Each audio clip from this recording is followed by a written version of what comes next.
ನಮಸ್ತೆ ಅಜ್ಜಿ. ನಮಸ್ತೆ. ನಾವು ಸಾರು ಸರಣಿ ಅಂತ ಹೇಳಿ ಮಾಡೋಣ ಅಂತ ಅನ್ಕೊಂತಾ ಇದ್ವಿ. ಸೊ ಇವಾಗ ಯಾವ ಸಾರು ಹೇಳ್ಕೊಡ್ತಾ ಇದ್ದೀರಾ ನಮ್ಗೆ? ಗೊಡ್ಡು ಸಾರು. ಓ ಸರಿ ಆಯ್ತು. ಗೊಡ್ಡು ಅಂದ್ರೆ ಏನೂ ಇಲ್ಲ ಅಂತ.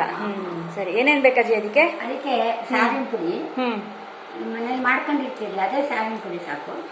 ಸಾರಿನ ಪುಡಿ, ಒಂಚೂರು ಬೆಲ್ಲ, ಹುಣಸೆಹಣ್ಣು, ಹಿಂಗು, ಆಮೇಲೆ ಸ್ವಲ್ಪ ಜೀರಿಗೆ, ಸಾಸಿವೆ ಒಗ್ಗರಣೆಗೆ, ಅರಿಶಿನ, ಕಾಯ್ತುರಿ, ಹಿಂಗು, ಇಷ್ಟಿಷ್ಟು ಕರಿಬೇವಿನ ಸೊಪ್ಪು. ಸರಿ ಆಯ್ತು, ಕಾಯ್ತುರಿ. ಆಯ್ತು, ಏನ್ ಮಾಡ್ಬೇಕಜ್ಜಿ? ಫಸ್ಟ್ ಅದಕ್ಕೆ ಒಗ್ಗರಣೆ ಮಾಡ್ಕೊತೀನಿ. ಸರಿ ಆಯ್ತು. ಹಂಗೆ ಹಾಕಿ ಬಟ್ಲು ಫುಲ್ ಇಲ್ಲ ಜಾಸ್ತಿ ಸಂಗೆ. ಜೀರಿಗೆ ಇಲ್ಲಿದೆ. ನೀವು ಫಸ್ಟ್ ಜೀರಿಗೆ ಅವರ? ಜೀರಿಗೆ ಅದೇನ ನಾನು ಫಸ್ಟ್ ಜೀರಿಗೆನ ಹಾಕೋದು. ಜೀರಿಗೆ ಸ್ವಲ್ಪ ನಿಧಾನ ಆಗುತ್ತೆ. ಸಾಸಿವೆ ಚಟ್ ಚಟ್ ಅಂತ ಕೊಟ್ಟು ಬಿಡುತ್ತೆ. ಓಕೆ, ನೋಡಿ ಚೂರು ಹಾಕ್ತಿದ್ದಂಗೆ ಹಿಂಗು ಹಿಂಗೆ ಡಬ್ಬದಲ್ಲೇ ಇದೆ. ಚೂರು ಹಾಕ್ಕೊಡ್ತೀನಿ. ಚೂರು ಹಾಕ್ಕೊಟ್ರೆ ಒಣಗೊಡುತ್ತೆ. ಆಯಿತಾ? ಆಮೇಲೆ ಅರಿಶಿನ ಅರಿಶಿನ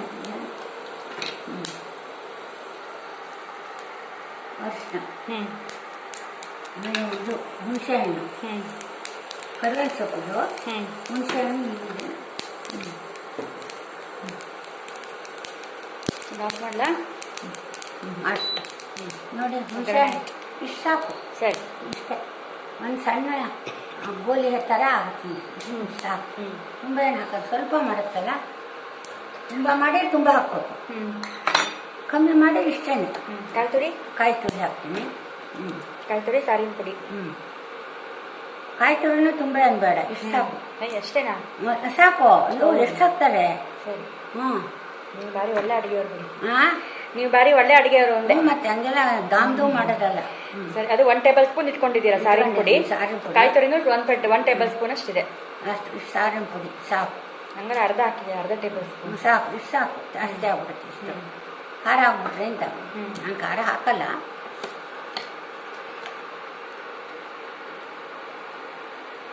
ಇತ್ತಲ್ಲ ನೀರು. ಸರಿ, ನಾನು ಇದನ್ನು ತಿರುಗ್ಕೊಂಡ್ಬರ್ತೀನಿ.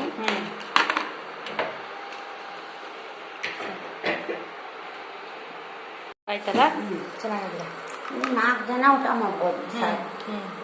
ಅಷ್ಟೇ ಮಾಡಿದೆ, ಅದಕ್ಕೆ ಜಾಸ್ತಿ ಮಾಡೋದು. ಅದೇ ಕರ್ಬೇವು ಸೊಪ್ಪು ತಿರುವುದು ಹಾಕೋದಕ್ಕೆ ಸ್ವಲ್ಪ ಗ್ರೀನ್ ಕಲರ್ ಬಂದಂಗೆ ಬರುತ್ತೆ.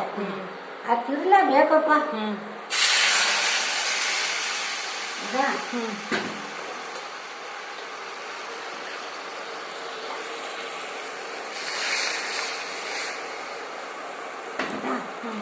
ಒಂಚೂರಿದೆ ದಂಡಾಕ್ ಮಾಡೋದು.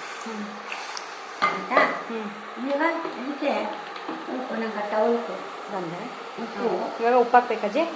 ಕೈಲೇ ಹಾಕ್ತೀನಮ್ಮ. ಕೈ ಹಾಕಜ್ಜಿ. ನೋಡಿ ಇಷ್ಟು. ಅದೇನು ಕಮ್ಮಿ ಆದರೆ ಆವಾಗ ಅಡ್ಜಸ್ಟ್ ಮಾಡ್ಕೊಂಡು. ಇಷ್ಟು ಹಾಕ್ಬೇಕು. ಬೆಲ್ಲ, ಟೊಮೆಟೊ ಹಣ್ಣು ಹಾಕಲ್ಲ. ಹೌದು, ಏನು ಹಾಕಲ್ಲ. ಪರದೇಶಿ ಸಾರು. ಅದು ಇನ್ನೇನು ಸಾರಿನ ಪುಡಿ ಎಲ್ಲ ಹಾಕತ್ತಲ್ಲ. ಮಾಡಿ ಬೆಲ್ಲ ಇಷ್ಟು ಬೇಕು. ಬೆಲ್ಲ ಒಂಚೂರು ಮುಂದಿರುತ್ತೆ ಅದಕ್ಕೆ. ಚೆನ್ನಾಗಿರುತ್ತೆ. ಮುಗಿದ ಕೆಲಸ ಅಷ್ಟೇ. ಅದರ ಸಾರಿನ ಅಷ್ಟೇ ಬಿಟ್ಟರೆ ಸರಿ. ಇದಕ್ಕೆ ನೀರು ಹಾಕೋಣ. ಬೇಡ, ಸಾಕು.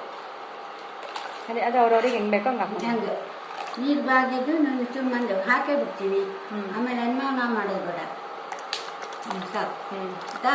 ಮೇಡಮ್ ಆಗೋದು. ಕಮ್ಮಿ ಹಾಕಿರ್ತೀನಿ. ಆಮೇಲೆ ಬೇಕಾದ್ರೆ ಒಂಚೂರು ಒಂದು ಹಾಕೋ. ಉಪ್ಪು ಜಾಸ್ತಿ ಆಗ್ಬಿಟ್ರೆ ಏನು ಮಾಡೋಕ್ಕಾಗಲ್ಲ. ಹೌದೌದು. ಈಗ ಒಟ್ಟು ಸಾರು, ಸುಲಭ ಸಾರು. ಚಟ್ಟಂಗೆ ಯಾರೋ ಬಂದ್ರೆ ನೆಂಟರು ಮನೆಗೆ ಬೇಕಾದ್ರೆ ನೀರುಳ್ಳಿ ತಿನ್ನೋರಾದ್ರೆ ಸುಮ್ಮನೆ ನಾ ಹಾಕಲ್ಲ. ಸುಮ್ಮನೆ ಒಂಚೂರು ಶೋಗೆ 1-2 ನೀರುಳ್ಳಿನೂ ಅದಕ್ಕೆ ಸಣ್ಣ ಸಣ್ಣಕ್ಕೆ ಹೆಚ್ಚಾಕ್ಬಿಟ್ಟು ಕುದಿಸ್ಬಿಟ್ರೆ ಫಸ್ಟ್ ಕ್ಲಾಸ್ ಆಗಿರುತ್ತೆ ಸಾರು. ಬೇಗ ನೆಂಟರು ಯಾರೋ ಬಂದ್ರು ಅಂದ್ರೆ ಬೇಗ ಒಂದು ಗೊತ್ತು ಸಾರು. ಆಯ್ತಾ? ಇದೆಲ್ಲ ನಾವು ಮನೇಲಿ ಮಾಡೋದು ಅಭ್ಯಾಸ ಇಟ್ಕೊಂಡಿದ್ರು. ಚೆನ್ನಾಗಿದೆ. ಟೊಮೆಟೊ ಏನೂ ಇಲ್ಲ ಸಡನ್ ಆಗಿ ಅಂದ್ರೆ ಪರದೇಶಿ ಹೌದು. ಕರ್ಬೇವು ಬೇಕಾದ್ರೆ ಹಾಕ್ದೆ, ಅದು ಇಲ್ಲಾಂದ್ರೆ ಅದು ನಡೆಯುತ್ತೆ. ಚೆನ್ನಾಗಿದೆ, ಏನಾಗಿಲ್ಲ. ಸಾರಿನ ಪುಡಿ ಹೆಂಗು ಮನೇಲಿ ರೆಡಿ ಇದ್ದೇ ಇರುತ್ತೆ. ಯಾವ ಸಾರಿನ ಪುಡಿ ಇರುತ್ತೆ ಅದನ್ನೇ ಹಾಕೋದು. ಬೇಕು ಅಂದ್ರೆ ಹಳೆ ವಿಡಿಯೋಸಲ್ಲಿ ಸಾರಿನ ಪುಡಿ ಮಾಡಿರೋದು ತೋರಿಸಿದೆ. ಸರಿ, ಅದನ್ನ ನೋಡ್ಕೊಂಡು ಫಾಲೋ ಮಾಡ್ಬೇಕು. ಕುದಿಬೇಕು. ಕುದಿತಾಜಿ ಸಾರು ಸಾರು ಕುದೀತು ಅಷ್ಟೇ ಸಾಕು ಕುದೀತು ಅದು ಇಷ್ಟು ನೀರು ಹಿಂಗಿರ್ಬೇಕು ಹ್ಞೂ ಇನ್ನೂ ನೀರು ಮಾಡಬಾರ್ದು ಇಷ್ಟಿರ್ಬೇಕು ಬಟ್ ಸಾರು ಅಂದರೆ ಹಿಂಗೆ ನಾನು ಏನು ಕಾಯಿನೂ ತುಂಬ ಹಾಕಿಲ್ಲ ಒಂದು ಚಮಚ ಹಾಕಿ ಚೆನ್ನಾಗಿದೆ ಇವತ್ತು ಹಪ್ಪಳ ಹಾಕೊಂಡು ಬಿಸಿ ಅನ್ನಕ್ಕೆ ಏನೋ ಹೇಳ್ತಿದ್ರಲ್ಲ ತುಪ್ಪ ಬಿಸಿ ಅನ್ನಕ್ಕೆ ಹಾಕೋಬೇಕು ತುಪ್ಪ ಹಾಕೊಂಡು ಈ ಸಾರು ಹಾಕೊಂಡು ಜೊತೆಗೆ ಒಂದು ಬಾಳೆಕಾಯಿ ಹಪ್ಪಳ ಅಂತ ಮಾಡಿದೀವಿ ಅದನ್ನು ಹಾಕೊಂಡು ತಿಂದ್ಬಿಟ್ರೆ ಸೂಪರ್ ಆಗಿರುತ್ತೆ. ಓಕೆ ಅಜ್ಜಿ. ಸೊ ಇನ್ನೊಂದು ನಮಗೆ ಇನ್ನೊಂದು ಬಗ್ಗೆ ಸಾರನ್ನ ನಮಗೆ ಹೇಳ್ಕೊಟ್ಟಿದ್ದೀರಾ ಸುಲಭವಾಗಿ ಮಾಡ್ಕೊಳ್ಳುವಂಥದ್ದು. ನೀವು ಇದೇ ಥರ ಹೇಳ್ಕೊಡ್ತಾ ಇರಿ, ನಾವು ಕಲಿತಾ ಇರ್ತೀವಿ. ಥ್ಯಾಂಕ್ ಯು, ನಮಸ್ತೆ. ಎಲ್ಲರಿಗೂ ಒಳ್ಳೇದು ಒಳ್ಳೆಯದಾಗಿ. ಹಾಂ.